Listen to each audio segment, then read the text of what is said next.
Hi, and welcome to my tutorial on how to make a comic strip. My name is Paul Guyot, and today we will be looking at 5 significant steps in order to create a comic strip. Number 1 is a list of equipment you need. Alright, so a couple of things we're going to need in order to create a comic strip is first of all paper. Now any type is fine really. I don't suggest a special kind of paper or anything like that. I don't suggest a special size either. I mean, I use A4, but you could use a larger size or a smaller size. It's only up to you and how big you want your comic strip to be. Next thing we're going to need is a pencil. Now, you could use the basic graphite pencil, or you could use a lead pencil. However, I suggest you use a lead pencil, and I think it is much better. For the only reason that it's much easier to erase. And unlike the graphite pencil, you know it's not going to leave any ugly marks on your comic strip. The next thing we're going to need is an inking pen. Now, any inking pen is good, any brand. However, I do suggest that you check before you buy your inking pen that the tip of the inking pen is thin, because the reason why we use inking pens in comic strips is to retrace what we've drawn with our pencil. So you don't want to have a really thick tip of your inking pen. Otherwise, your comic strip won't look properly retraced. Next thing we're going to need is colored pencils. About 6 colors is good. The main reason why we use colored pencils is first of all to add colors to your comic strip, of course, but also to add life to your comic strip. However, you shouldn't make your comic strip depend on the colors. The characters in your comic strip should look lively before you even add colors to them. I mean, some comic strips are just black and white, and the artist doesn't add any colors to it, and it looks fine. Personally, I think that a comic strip with colors looks good, and it does look a bit better, but however, don't depend on the colors. So last thing we're going to need is a ruler. And now the main reason why we use a ruler is to draw the panels of our comic strip and make sure they're straight. Now you could use a ruler for other things in your comic strip, however, it's mainly for that. If you have all the equipment I just listed, then I guess we're ready to move on to the next step, sketching ideas for a comic strip. Alright, so now we're going to be looking at sketching ideas for a comic strip. Before we begin, just remember that drawing a comic strip is just like writing a story.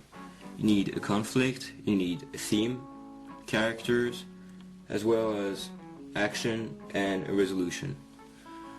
Before even thinking about a storyline, or before actually drawing a comic strip, I suggest you come up with a character, your main character. The same character you're going to see in each panel of your comic strip.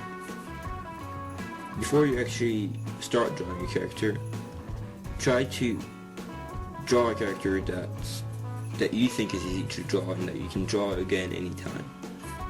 Because you're going to have to draw him in almost every panel of your comic strip. Also, make sure when you actually draw the comic strip that your character always looks the same and he has the same clothes. I mean, you don't want him to have a different colored shirt each panel of your comic strip. So, when you've decided on a character, just decide on what kind of clothes you want him to wear, or what color you want it to be. And then, what you can do is make your character do some actions, just to practice, before actually drawing the comic strip. You can make him talk, or make him skateboard, anything. Also, before you actually start drawing the comic strip, just remember that when it comes to making a character talk, always write what you want him to say before you draw the bubbles. For example, come here.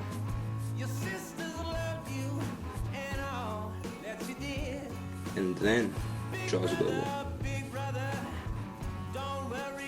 because you never really know how big the text is going to be. Alright, once you've come up with a character and you have some kind of idea of a storyline, then you're ready to actually start drawing the comic strip.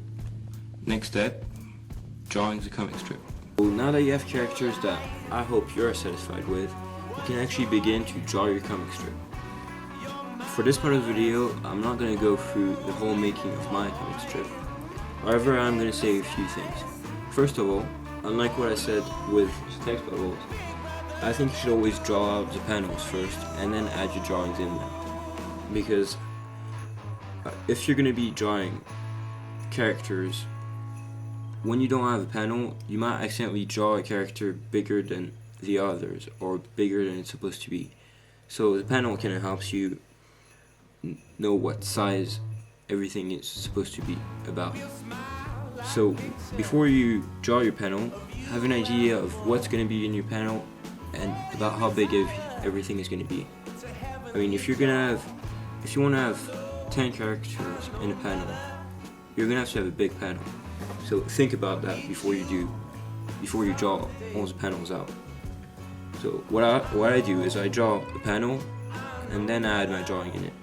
However, I don't draw all the panels in one entire page. See here, I've drawn my panel and I'm planning on having just one character in it. So I'm going to draw my character and it will fit fine and it will be the appropriate size.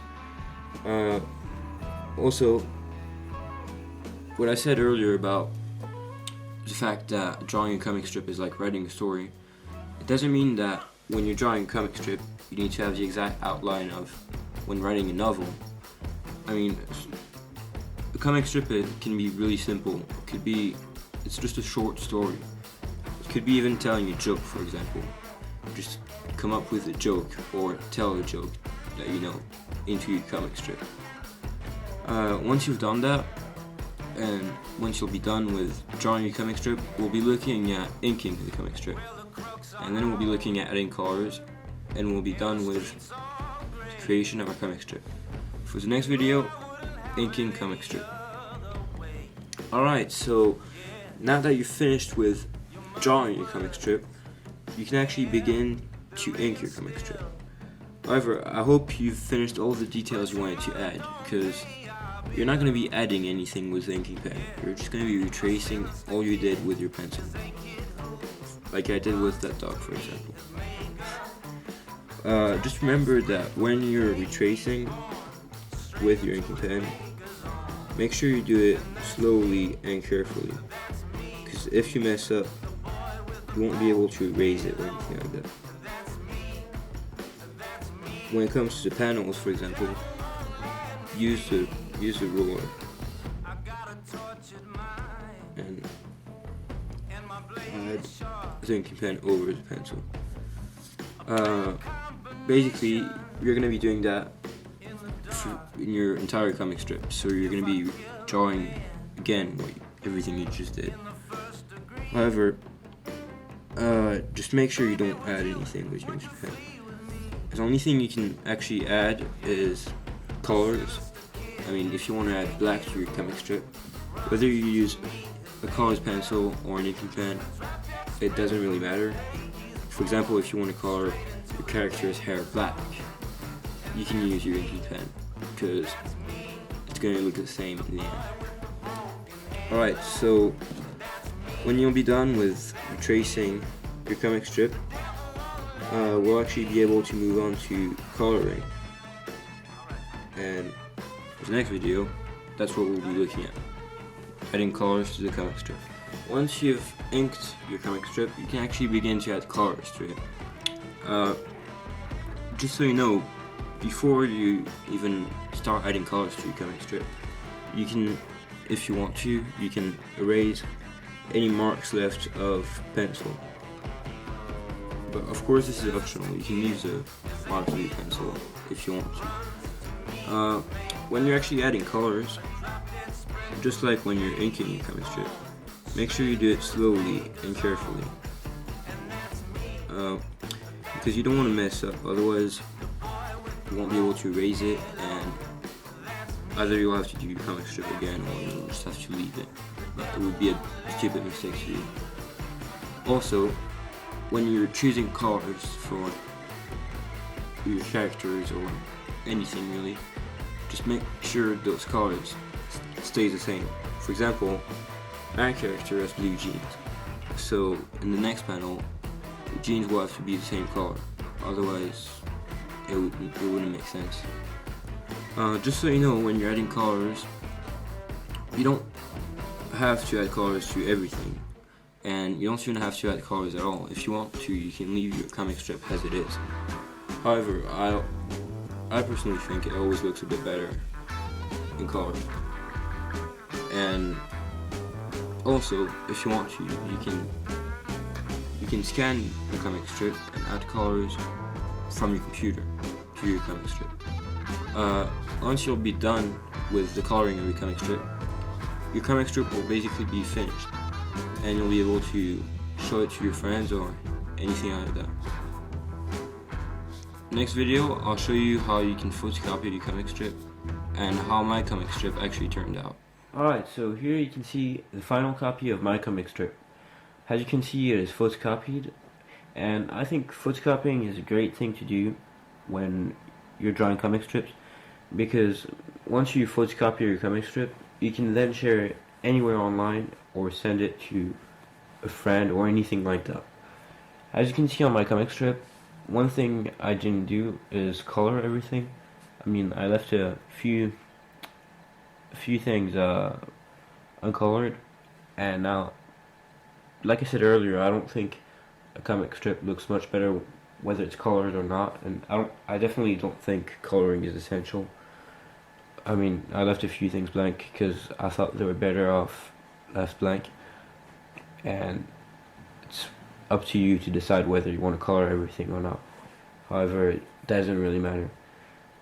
Now, I don't know how your comic strip turned out. However, I'm pretty satisfied with mine, and as much as I'm going to, I hope you will keep on drawing comic strips in the future, because drawing comic strip is a great thing to do and it's a lot of fun. Now, in this video, I hope you also learned a lot of things, and I hope you enjoyed it. Thank you.